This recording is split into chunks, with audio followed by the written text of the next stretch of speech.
Newt Gingrich. Mr. Speaker, good morning and welcome to WNTK. Good to have you on. Well, good morning, and you are right. This is one of the periods of real choice in American life, and I think we're going to see a great deal of concern as people watch the maneuvering and negotiating, but I think they will reach some kind of agreement.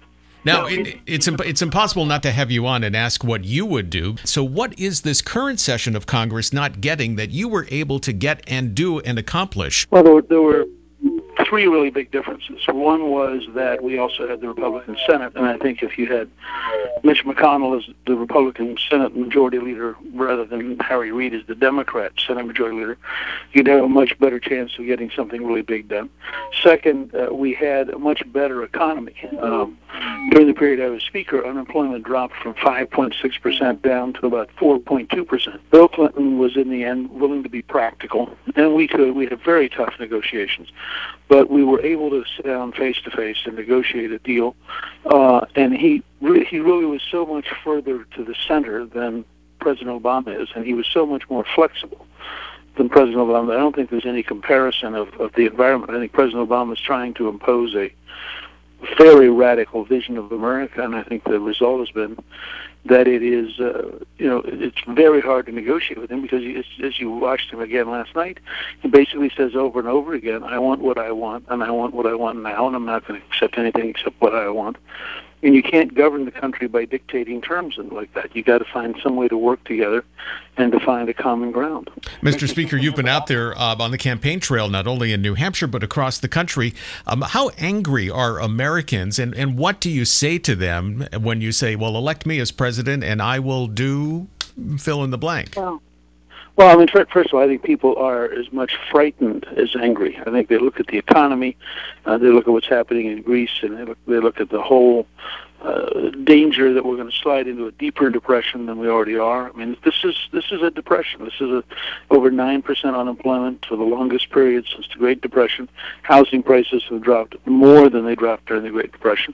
And I think people look around and they're genuinely frightened. And so I think it's a different kind of environment. They're also really angry because they see in Obama somebody who's trying to impose on America a big government, Washington-centered, left-wing worldview that they don't want. I mean, I don't find anybody who runs up to me and says, I'm really glad bureaucrats are going to decide my health care. I'm really glad that with Dodd-Frank we're doing to banking what we did to health care. So you have sort of a second Obama approach that centralizes power in Washington for banking and financial services. People, in fact, say just the opposite. I was in small business yesterday in New Hampshire where the point was made by a whole group of small businessmen who came together for lunch that the regulatory burden, the aggressive red tape, and the aggressive bureaucratic dominance of this administration is as big a problem as taxes. And what it does is it convinces small businesses not to hire anybody. So what I would do is pretty straightforward. First of all, I would adopt a very aggressive tax policy designed to create jobs. I have a zero capital gains tax rate, which would bring hundreds of billions of dollars into the country in investment. I'd have 100% expensing for new equipment so that we could have all new equipment written off in 1 year so people would, in fact, be able to work as the most effective, most productive workers in the world. I would have a 12.5% corporate rate, and ironically, we'd actually get more money out of General Electric at 12.5% than we're going to get at 35%, because at 35% they hire hundreds of tax lawyers to find every loophole. But at 12.5% it would be cheaper to pay the tax than to hire the lawyers.